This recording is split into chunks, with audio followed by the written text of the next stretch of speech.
आज हम बात करते हैं मॉलिक्यूलर बायोलॉजी के बारे में। ठीक है बच्चों। तो, क्लास जुड़े नहीं है।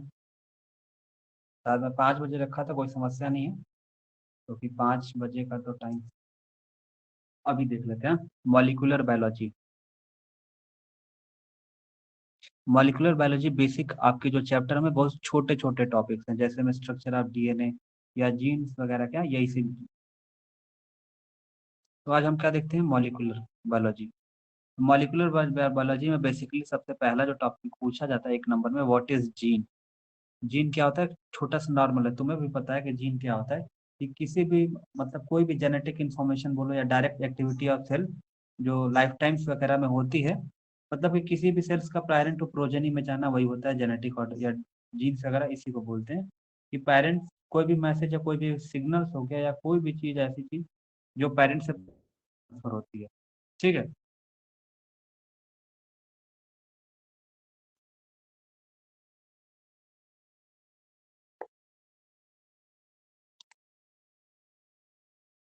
तो आइए, जो सबसे पहला टॉपिक हमारा इसमें, जो पहला टॉपिक है वो हमारा है न्यूक्लिक एसिड।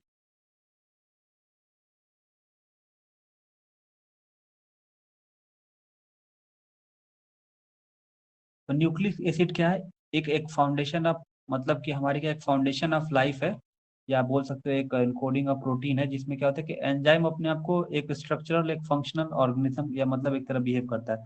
तो कोई पूछेगा न्यूक्लिक एसिड में हम किसको किसको पढ़ते हैं, तो डीएनए को पढ़ते हैं और आरएनए को पढ़ते हैं, यही पढ़ते हैं ना, डीएनए एंड आरएनए। ये हमारे क्या राइबो न्यूक्लिक एसिड है, एक हमारा क्या डीऑक्सी राइबो न्यूक्लिक एसिड है। बेसिकली सेकेंड ईयर के एग्जाम में क्या होता है कि इसके स्ट्रक्चर्स के बारे में पूछे जाते हैं।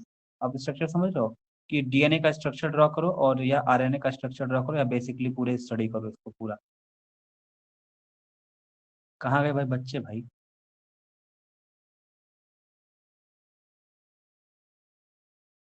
तो जो हमारा न्यूक्लिक एसिड होता है, वो हमारा न्यूक्लिक एसिड क्या है, एक पॉलीमोरिक मॉलिक्यूल है। मतलब कि ऐसे बोल सकते हो कि nucleic acid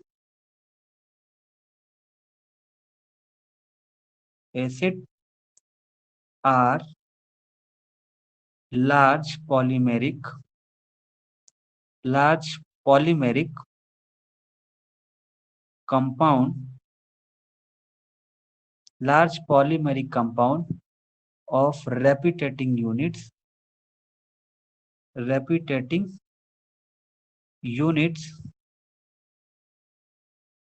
are called nucleotide।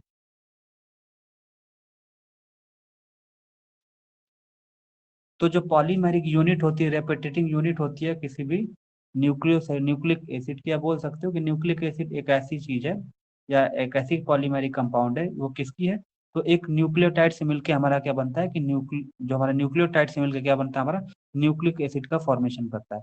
तो न्यूक्लिक एसिड का जो क्या रेपिटेटिंग यूनिट्स क्या है, तो न्यूक्लियोटाइड है वो पॉलीमेरिक यूनिट है। आप आसानी से बता सकते हो। बेसिकली ये क्या करता है कि ये 3 पार्ट में डिवाइड रहता है। कितने पार्ट में, बेसिकली 3 पार्ट में डिवाइड होता है। पहला हमारा होता है नाइट्रोजिनस बेस, जिसमें हम क्या देखते हैं नाइट्रोजिनस बेस में, तो बेसिकली 2 चीज देखते हैं, एक पिरामिडिन एंड प्यूरिन। क्या होता है, एक प्यूरिन और दूसरा होता है पिरामिडिन। और दूसरा हमारा इसमें क्या देखते हैं, दूसरा वाला पोर्शन हमारा क्या, पेंटोज शुगर देखते हैं। क्या देखते हैं बच्चा, पेंटोज शुगर देखते हैं। क्या देखते हैं, पेंटोज शुगर। ठीक है। और तीसरा हमारा वो पोर्शन क्या है, वो हमारा है phosphoric acid.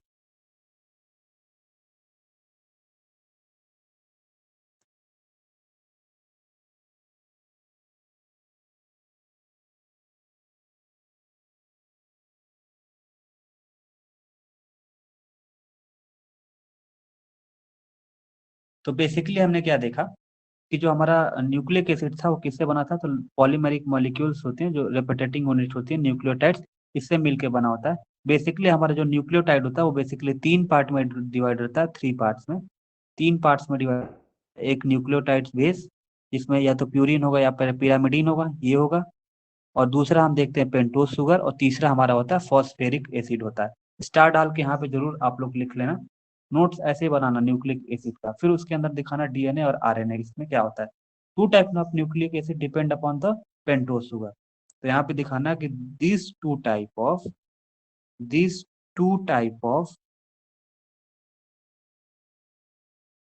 Nucleic acid depend on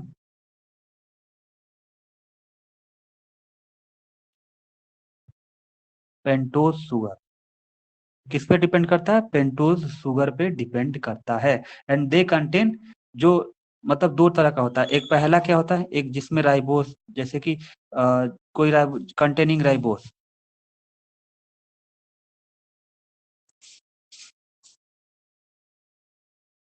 containing ribose को बोलोगे राइबो न्यूक्लिक एसिड। क्या बोलोगे? Ribo nucleic acid. तो एक तो पहला क्या हो जाता है? आरएनए। देखोगे तो पहला क्या हो जाएगा? देखो ये एक्चुअली में क्या होता है, पहले मैं बताया न्यूक्लिक एसिड। न्यूक्लिक एसिड कितने के होते हैं? दो तरह के होते हैं, पहला दूसरा। अब इसी न्यूक्लिक एसिड को हमने यहाँ पे फिर से लिया है, देखो। This type of two type of nucleic acid depend upon the pentose sugar. किस पर डिपेंड करते हैं? तो पेंटोज शुगर पे। एक नंबर में पूछा जाएगा तो बताओगे किस पर डिपेंड करते हैं? तो पेंटोज शुगर पे डिपेंड करते हैं। किस पे डिपेंड करते हैं बच्चा? पेंटोज शुगर पे। ये तो न्यूक्लिक एसिड तो हमारा ये किसका बना रहता है? पॉलीमेरिक न्यूक्लियोटाइड्स का बना रहता है। बेसिकली इसका जो स्ट्रक्चर होगा वो तीन पार्ट में डिवाइड रहता है, नाइट्रोजनस बेस्ड होगा, फॉस्फोरस शुगर और फॉस्फोरिक एसिड होगा। फिर मैंने न्यूक्लिक एसिड को फिर से यहाँ पे लेके आया और बताया कि न्यूक्लिक एसिड जो दो पार्ट में डिवाइड है, ये किस पर डिपेंड करता है? तो इसके पेंटोज शुगर पर डिपेंड करता है। जिसके पास राइबोज होता है वो राइबोन्यूक्लिक एसिड होता है। और जिसके पास डी ऑक्सी राइबोज होता है वो क्या होता है? डी ऑक्सी राइबोन्यूक्लिक एसिड होता है, दूसरा वाला। कंटेनिंग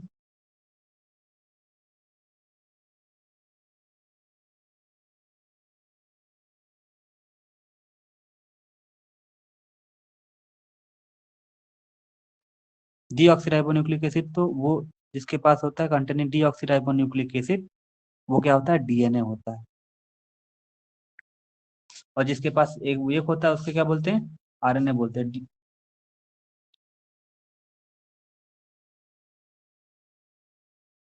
अब देखते हैं डीएनए और कहाँ पे पाया जाता है, वेयर इट इज फाउंड।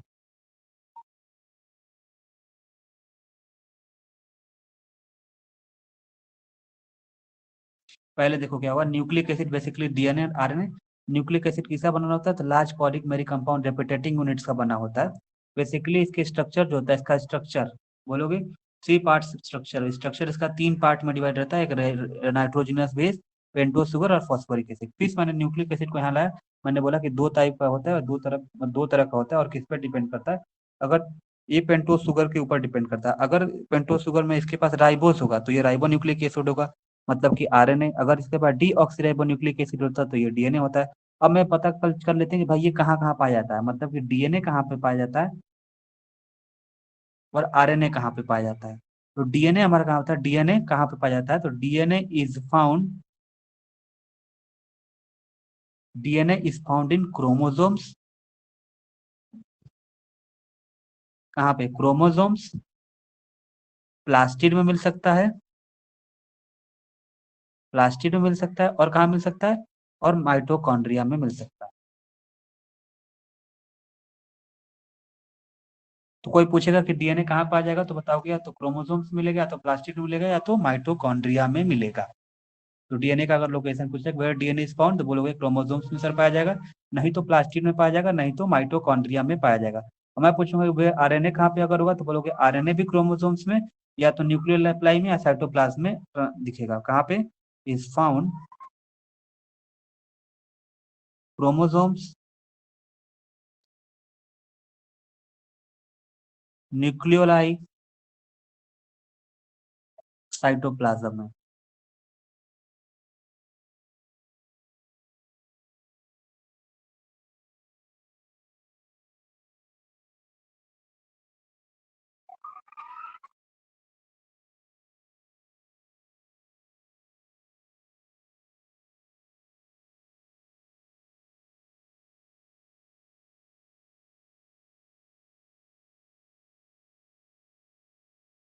तो मैंने आपको क्या आज बताया, मैंने ये बोला कि बेसिकली हमें न्यूक्लिक एसिड पढ़ना है इसके मॉलिक्यूलर बायोलॉजी के अंदर, और ये हमारा है देखना सिर्फ डीएनए का स्ट्रक्चर, न्यूक्लिक एसिड और आरएनए का स्ट्रक्चर, यही चीज है उसके सिलेबस में।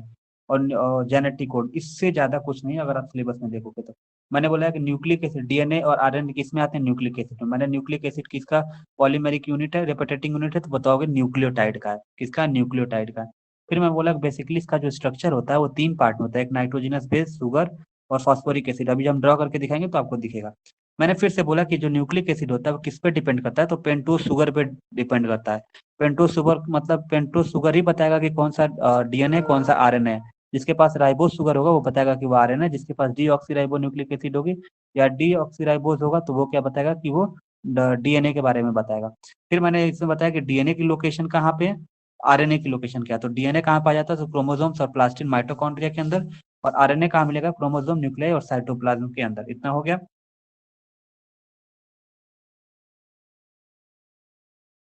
पेज नंबर 1, ठीक है। अब आते हैं पेज 2 पे। देखो डीएनए की बात करें यहाँ पे, तो जो डीएनए होता है बेसिकली वो एक जनरेशन से जब दूसरे जनरेशन में पास होता है तो अपने जेनेटिक कम्युनिटी को पेरेंट टू प्रोजेनी में मेंटेन करके रखता है। जैसे मैं लिख सकते हैं यहाँ पे स्टार लगा के कि डीएनए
तो डीएनए जो पास फ्रॉम होता है one generation to next generation, मतलब पेरेंट्स से प्रोजेनी, मतलब पेरेंट्स से जब बच्चा में जाता है तो अपने जेनेटिक कम्युनिटी को मेंटेन करते हैं। आप लिख सकते हो जेनेटिक कम्युनिटी, मतलब नेक्स्ट जेनेटिक कम्युनिटी को वो क्या करता है कि मेंटेन करता है। क्या करता है, मेंटेन करता है। कौन, डीएनए। डीएनए के बारे में थोड़ा बहुत लिख सकते हो कि जब ये पेरेंट टू प्रोजेनी में जब ट्रांसफर होगा सर, तो क्या करेगा कि अपनी जो जेनेटिक कम्युनिटी होगा उसको लगभग लगभग वो मेंटेन करके रखता है। और जो आरएनए होता है वो रिस्पॉन्सिबल, और आरएनए के बारे में थोड़ा लिख देना कि आरएनए हमारा क्या होता है, तो RNA is responsible for, RNA is responsible for transmitting information.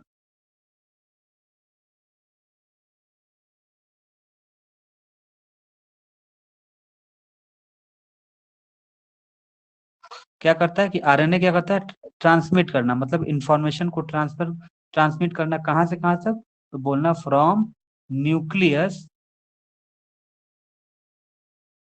To ribosome. फिर मैं बता रहा हूँ कहाँ से, न्यूक्लियस टू राइबोसोम्स में,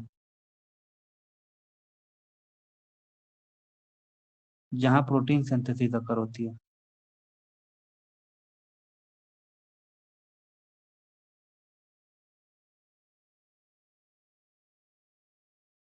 देखो मैंने क्या बोला, एक बार डीएनए के बारे में तुम लोगों बेसिकली जहां तक पैराग्राफ पहला वाला देख लेना, पीछे क्या था, मैंने ये बोला कि जो डीएनए होती है कहाँ से जब पास होती है, एक जनरेशन मतलब अपने पापा से लेके अपने जब बच्चे में जाएगी तो अपने जेनेटिक कम्युनिटी को वो मेंटेन करके रखती है। लेकिन जब आरएनए क्या होता है कि ये रिस्पॉन्सिबल होता है किसी भी इंफॉर्मेशन को ट्रांसमिट करने, मतलब कोई भी इंफॉर्मेशन को ट्रांसमिशन करना, मतलब कि ट्रांसमिट करना इधर से उधर। तो ये कहाँ से कहाँ ट्रांसमिट करता है, तो ये न्यूक्लियस से राइबोसोम्स में ट्रांसफर करता है। कोई भी इंफॉर्मेशन जब ट्रांसफर करना होगा, जैसे कि कोई भी हमें इंफॉर्मेशन प्रयागराज से या बलिया तक ट्रांसफर करना है, तो इसी तरह क्या कर रहा है, आरएनए क्या करता है, ट्रांसफर के लिए रिस्पॉन्सिबल है, ट्रांसमिटिंग के लिए होता है। तो ये कोई भी इंफॉर्मेशन कहाँ से कहाँ तक ट्रांसफर करता है, तो न्यूक्लियस से लेके राइबोसोम्स में ट्रांसफर करता है। राइबोसोम्स वही राइबोसोम्स जहाँ पे प्रोटीन का सिंथेसिस होती है। तो ध्यान देना कहाँ से, तो आरएनए रिस्पॉन्सिबल है न्यूक्लियस टू राइबोसोम्स में इन्फॉर्मेशन ट्रांसफर करने के लिए, और डीएनए क्या करता है कि अपने जेनेटिक जो पहले था पेरेंट में वही जेनेटिक कोड इसके बच्चे में भी रहता है, तो अपने अपने प्रोजेनी को वो मेंटेन करके रखता है। अब बात करते हैं यहाँ पहला वाला जो टॉपिक है तुम्हारा स्ट्रक्चर ऑफ डीएनए के बारे में बात करेंगे। स्ट्रक्चर ऑफ डीएनए, यही सिलेबस में सब सारा चीज एकदम सिलेबस के हिसाब से चल रहे हैं, कोई भी इधर उधर नहीं जाएगा। ठीक है, क्या हो जाएगा, कोई भी नहीं जाएगा।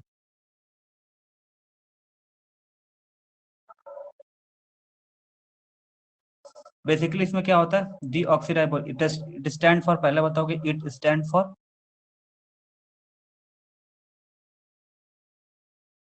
डी ऑक्सी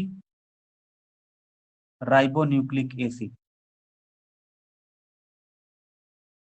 पहला पॉइंट ये बोल सकते हैं। और सर इट स्टैंड फॉर इसका क्या होता है कि किस पे मतलब इसका जो पहला उसका डेफिनेशन लिख देना कि ये क्या है सर, ये it is a D oxy ribonucleic acid होता है। और ये बेसिकली दूसरा पॉइंट बताओगे सर, इसके पास 3 केमिकल सब्सटेंस होते हैं। कितने होते हैं, 3 केमिकल सब्सटेंस होते हैं। क्या होते हैं, 3 केमिकल सब्सटेंस होते हैं। क्या होते हैं बच्चा, 3 केमिकल सब्सटेंस होते हैं इसके अंदर। 3 केमिकल सब्सटेंस होते हैं, वो कौन कौन से होते हैं, तो पहला बताओगे और 5 कार्बन रिंग। दूसरा क्या बताओगे, और फॉस्फोरिक एसिड ग्रुप रहेगा। और तीसरा हमारा क्या रहता है, वो तीसरा रहता है 4 नाइट्रोजिनस बेस रहते हैं। 4 नाइट्रोजिनस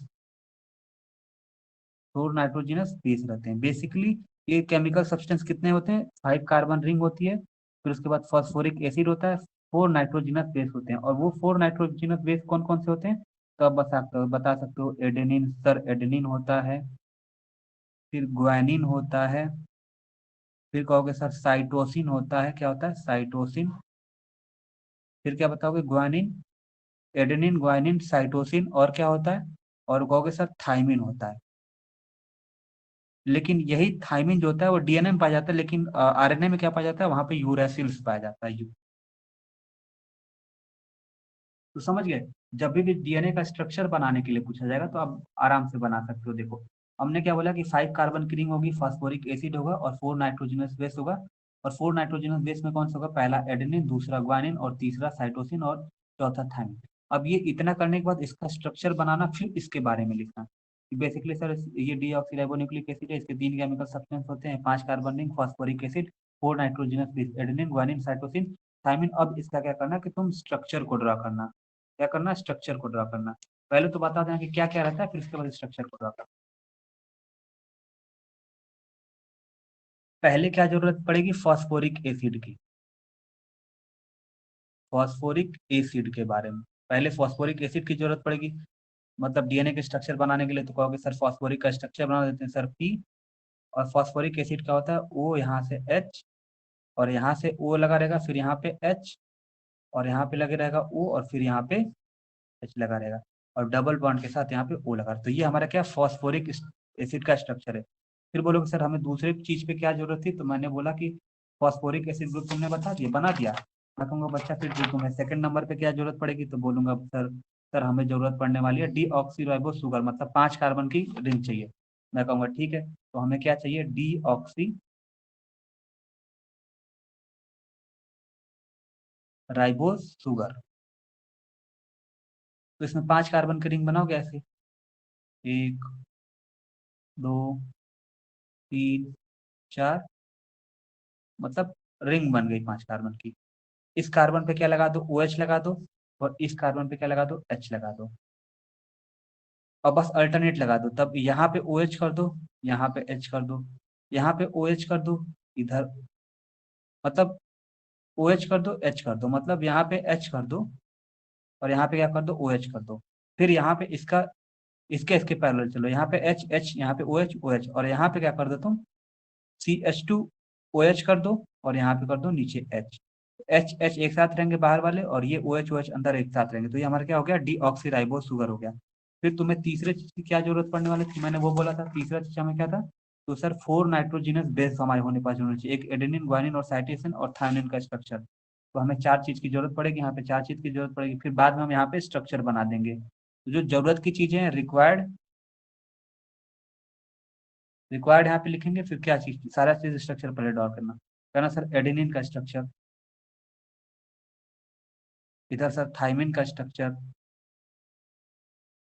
फिर यहाँ पे बना, हाँ पहले एडेनिन का बनाते देखो।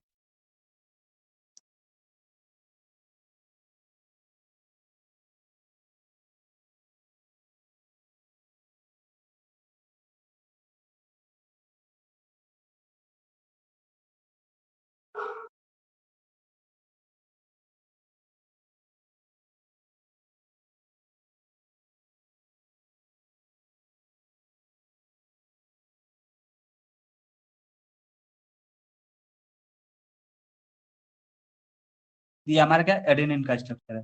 अब इसी से ध्यान से देखो हमारा थायमिन का स्ट्रक्चर, तो ये रहा हमारा नाइट्रोजन, फिर इससे लगा कार्बन, फिर इससे लगा कार्बन, फिर इससे डबल बॉन्ड से लगा कार्बन, फिर यहाँ पे इसी के सामने नाइट्रोजन लगा हुआ, फिर यहाँ से नाइट्रोजन से कौन जुड़ गया है, तो हमारा नाइट्रोजन के साथ कार्बन जुड़ा हुआ है, यहाँ पे डबल बॉन्ड के साथ ऑक्सीजन लगा दो, इस कार्बन पे डबल बॉन्ड के साथ ऑक्सीजन लगा दो, यहाँ पे एच लगा दो, यहाँ पे एच लगा दो, और इस कार्बन पोजीशन पे एच लगा दो, और ये हमारा से यहाँ से जोड़ दो CH3 जोड़ दो, बस काम खत्म। तो ये हमारा क्या हो गया, थाइमिन का स्ट्रक्चर हो गया।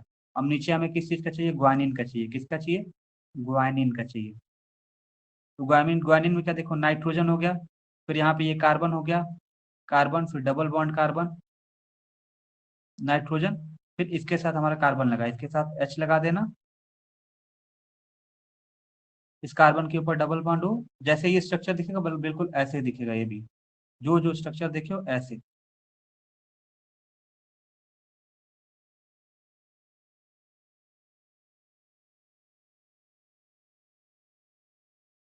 अरे जो ये स्ट्रक्चर बना है उसमें थोड़ा सा स्लाइटली डिफरेंस है, अगर बना के देखोगे तो बिल्कुल ये जो इस कार्बन के ऊपर NH लगा वो मैंने इधर कर दिया, इस कार्बन पोजीशन पे NH लगा वो भी हम भी यहाँ पे कर दिया, बस यहाँ पे ये वाला ग्रुप आ जाएगा बस, तो ये हमारा क्या हो जाएगा, ग्वानिन हो जाएगा।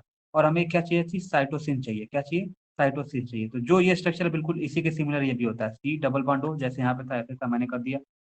फिर नाइट्रोजन के साथ जैसे यहाँ पे H लगा, फिर मैंने कहा H लगा दिया, इस कार्बन से नाइट्रोजन लगा, वहां पे भी नाइट्रोजन, यहाँ पे भी नाइट्रोजन लगा। मैंने क्या किया, यहाँ पे H नहीं लगा, बस यहाँ पे क्या कर दिया, इस नाइट्रोजन से डबल बॉन्ड लगा दिया, और इस डबल बॉन्ड लगा के यहाँ पे हमने कर दिया N के साथ, यहाँ पे H कर दिया, यहाँ पे H कर दिया। बाकी स्ट्रक्चर उतना ही कार्बन का वैसे ही बनेगा, कार्बन के साथ यहाँ पे कार्बन डबल बॉन्ड वो भी बनेगा ऐसे ही, जैसे यहाँ पे H जुड़ा था यहाँ पे भी H जुड़ा था। यहाँ पे CH3 लगा, बस यहाँ पे हमने क्या कर दिया, H लगा दिया, और यहाँ पे NH से यहाँ पे बस वो कर दिया, बाकी स्ट्रक्चर इसका सेम है, किसका, पिरिमिडीन का, साइटोसिन बोल सकते हो, साइटोसिन। तो साइटोसिन ये हमारा क्या, पिरामिडिन होता है, और ये हमारा दोनों क्या होते हैं, प्यूरिन होता है। ये क्या होते हैं, प्यूरिन होते हैं, और ये हमारे क्या होता है, पिरामिडीन होता है, क्या होता है, पिरामिडीन होता है। अब बस ये चीज हमें रिक्वायर्ड मटेरियल थी उसका, हमने बताया कि क्या क्या जरूरत पड़ती है, बस इसका तुम्हें अगर ये नहीं आता है तो बस तुम स्ट्रक्चर को रट्टा मार लो कैसे बनता है, बस बस स्ट्रक्चर का रट्टा मार लो, काम खत्म, स्ट्रक्चर ऑफ DNA। इसी चीज को जोड़ के हमारा स्ट्रक्चर ऑफ DNA बनता है। तो हमारा सबसे इंपॉर्टेंट है स्ट्रक्चर ऑफ DNA बनाना, अगर तुम्हें ये याद हो जाता है तो कोई दिक्कत नहीं, इसको बना लेना, नहीं तो मेन स्ट्रक्चर ही इसके अंदर इंपॉर्टेंट।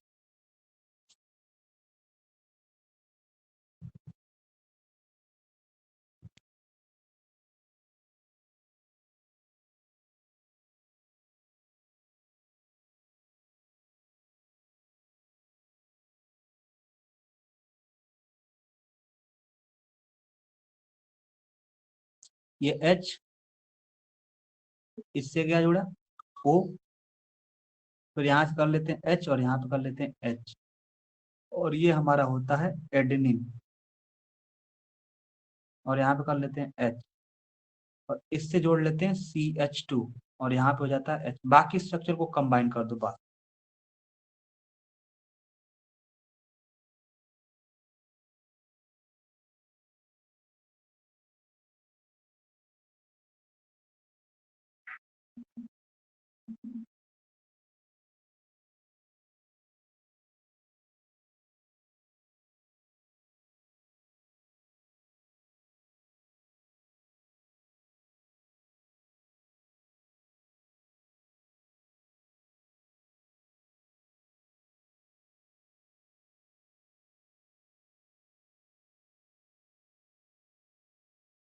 ये CH3 को ऊपर ले जाओ, CH3 को फिर किससे, फॉस्फोरिक एसिड से ज्वाइन कराओ, तो ये हो जाएगा P, और P के साथ क्या लगा, O, इसके नीचे O है, जैसे जैसे फॉस्फोरिक एसिड ज्वाइन करने का काम दे रहा है।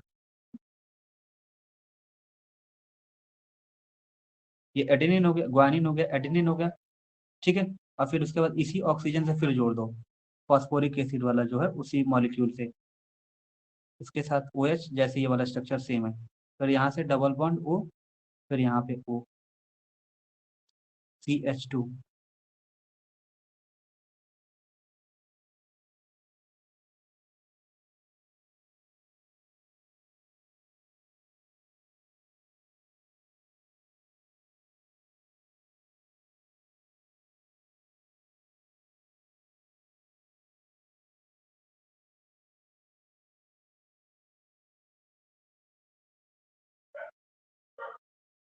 देखो, ये देखो, एक बार ध्यान से समझना, ये एडेनिन, ग्वानिन, ग्वानिन, इन सारे को कंबाइन करना, ठीक है।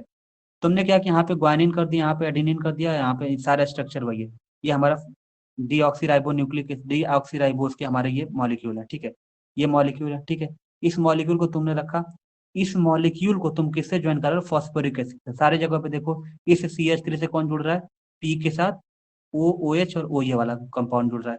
फिर यहाँ से इस ऑक्सीजन से ये जुड़ रहा है। यहाँ पे भी देखो, जब भी ये फॉस्फोरिक एसिड है, इसके ऊपर एडेनिन का स्ट्रक्चर नहीं बना रहे ताकि टफ हो जाएगा, बस एडेनिन यहाँ पे, ग्वानिन यहाँ पे, सारा चीज हम यहाँ पे डिनोट कर दे रहे हैं बस। लेकिन ये किससे जुड़ा हुआ है, यहाँ से जुड़ा हुआ है, ठीक है। और ये डीऑक्सीराइबो शुगर किससे किससे जुड़ा है, तो ये वाला जो CH3 है, इसी से हमारा फॉस्फोरिक एसिड से जुड़ जा रहा है। यहाँ पे देखो, ये CH3 के ऊपर वो फॉस्फोरिक एसिड से यहाँ पे भी जुड़ रहा है, यहाँ पे जुड़ रहा है, यहाँ पे भी जुड़ रहा है, यहाँ पे जुड़ रहा है। एक स्टेप यहाँ पे छुड़ा हुआ है कि ग्वानिन हो गया, एडेनिन हो गया, ऊपर साइटोसिन का हम यहाँ नहीं बना पाए। तो साइटोसिन में क्या होगा, देखो कि फॉस्फोरस है तो ये ऑक्सीजन से जुड़ेगा, ऑक्सीजन से जुड़ेगा ही। ऑक्सीजन से मान लो यहाँ पे ऑक्सीजन, यहाँ पे कर लेते हैं, ऑक्सीजन से ये जुड़ा, ठीक है। या ऐसे इस लाइन को यहाँ पे खींच लेते हैं ऐसे, तो ये ऑक्सीजन से फिर H यहाँ पे लगेगा, जैसे यहाँ पे ये ऑक्सीजन से H लगा हुआ है, H लगेगा। फिर यहाँ से ऐसे करना,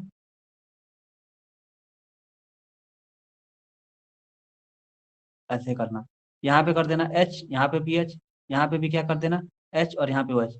यहाँ पे तुम्हें क्या दिखाना, फिर से H दिखाना है, जो ये H दिखा रहे, और CH3, और ऊपर दिखाना है CH3 दिखाना है, यहाँ पे CH3 दिखाना, और यहाँ पे लगा देना क्या, साइटोसिन कर देना है, साइटोसिन कर देना, और नीचे कर देना H। है बहुत सिंपल, बस कुछ नहीं करना। इस मॉलिक्यूल को बनाए पेंटोस शुगर को, डीऑक्सीराइबो शुगर का स्ट्रक्चर बना, यहाँ पे H लगा के ग्वानिन लगा दिया, बाकी H, OH, ये सारे में यही बनेगा। ये सारे मॉलिक्यूल ऐसे ही बनेंगे, एक दो तीन चार, क्योंकि चार है हमारे पास, साइटोसिन, ग्वानिन, थायमिन और एडेनिन।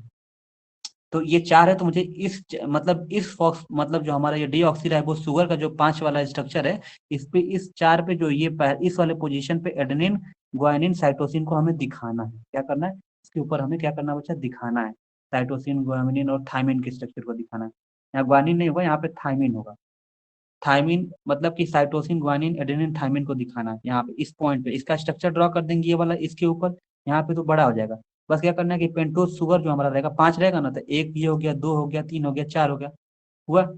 तो हमें ये दिख रहा है ना पेंटोज शुगर, तो पेंटोज शुगर के ऊपर हमें ये चार चीज दिखाना है, तो चार ही है, तो चार चीज दिखा दिए इसके ऊपर, यहाँ पे इस वाले नोक पोजीशन पे ग्वानिन और H, एडेनिन और H, थायमिन और H, यहाँ पे साइटोसिन और H, और बाकी को किसने जोड़ दिया, बाकी का जितना भी वो वाला हमारा नीचे पड़ रहा है, ये देखो O है, यहाँ से H और O है, तो उसको हम फॉस्फोरिक एसिड से जोड़ रहे हैं, यहाँ फॉस्फोरिक एसिड से, यहाँ फॉस्फोरिक एसिड से, यहाँ फॉस्फोरिक एसिड से जोड़ रहे हैं। है ये बिल्कुल बहुत सिंपल।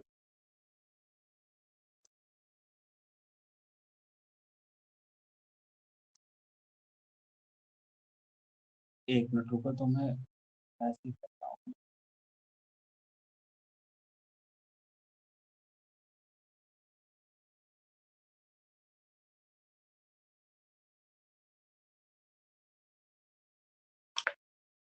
रुको, मैं बुक लेके आता हूँ।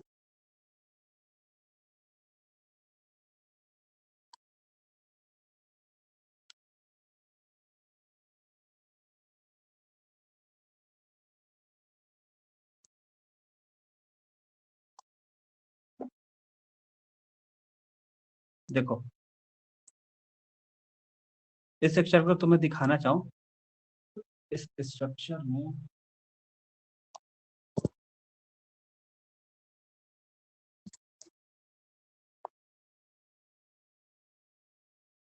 देखो इस स्ट्रक्चर में तुम्हें क्या दिख रहा है, यहाँ पे चेंज कर लेना, यहाँ पे साइटोसिन कर लेना, ठीक है, साइटोसिन कर लेना।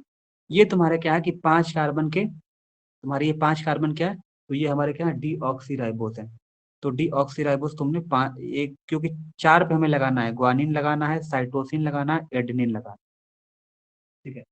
एडेनिन लगाना है, ग्वानिन लगाना है, एडेनिन लगाना है, साइटोसिन लगाना है, ठीक है। साइटोसिन, ग्वानिन, एडेनिन जो भी है रैंकिंग, एडेनिन, ग्वानिन, तो भी साइटोसिन, थायमिन, तुम्हें बस क्या करना है कि ये जो हम 5, ये जो हमारा जो डीऑक्सीराइबो शुगर बना लेंगे, इस पे लास्ट वाले पे यहाँ पे लगा के एच लगा देना, यहाँ पे लगा के एच लगा देना, बस। बस ये काम क्या करना है तुम्हें, बस ये स्ट्रक्चर ड्रॉ कर लेना, सब में ये वाला स्ट्रक्चर सेम बनेगा, ये वाला स्ट्रक्चर सेम बनेगा सब में। ये स्ट्रक्चर बनाने के बाद क्या करना, यहाँ पे इस पोजीशन पे HCH3 सब पे लगेगा, CH3, CH3, C2H5, ये जो भी लगा हुआ है यहाँ पे सेम पोजीशन रहेगी। यहाँ पे C2, मतलब कि C2 सी CH2 रहेगा, CH2 रहेगा, और यहाँ पे क्या रहेगा, C2H5 रहेगा, बस 2 कार्बन कवर हो जाएगा। बस तुम करना क्या है, यहाँ पे जो ये वाला बॉन्ड है फॉस्फोरिक एसिड से ज्वाइन करा देना, OP डबल बॉन्ड हो, और ऑक्सीजन इसके H के साथ नीचे, हमेशा इसे ड्रॉ करते जाना, इससे जोड़ देना। कितनी बार जुड़ेगा, 1 2 3 बार जुड़ेगा बस, और लास्ट में 4 बार। तो कुछ नहीं करना, बस इसका बहुत सिंपल है, ये वाला स्ट्रक्चर बनाओ, सब में सेम बनेगा। उसमें क्या करना है कि इधर वाले पोजीशन पे साइटोसिन, ग्वामिन, और जो जो थायमिन जो भी होता है उसको रख देना। इसको रखने के बाद क्या करना, इस वाले पे आना, यहाँ पे नीचे H होगा, बाकी को इस वाले फास्फोरिक एसिड से ज्वाइन कर देना। और इस फास्फोरिक ऑक्सीजन का ऊपर का ऑक्सीजन किससे जुड़ा रहेगा, तो इस वाले H से। फिर से यहाँ से इस H से फास्फोरिक एसिड का बॉन्ड लगाना, और ऑक्सीजन H में बॉन्ड को जोड़ देना। फिर से इस वाले पोजीशन पे फास्फोरिक एसिड जुड़ेगा, तो 1 2 3 4 बार फास्फोरिक एसिड से जुड़ेगा, और ये 4 बार बना देना, और बाकी पे एडेनिन, ग्वानिन, थायमिन लगा देना। ये तुम्हारा हो जाएगा DNA का पूरा स्ट्रक्चर। स्क्रीनशॉट लेना तुम लोग, ठीक है, एक बार बनाने की कोशिश करना, बन जाएगा। ये नहीं याद हो रहा है कोई दिक्कत नहीं, इसको छोड़ देना, लेकिन ये चीज सीख लेना, 2 बार प्रैक्टिस करोगे बन जाएगा। इसी स्ट्रक्चर को ड्रा कर देना, ये ड्रा करने के लिए आता है 6 नंबर का।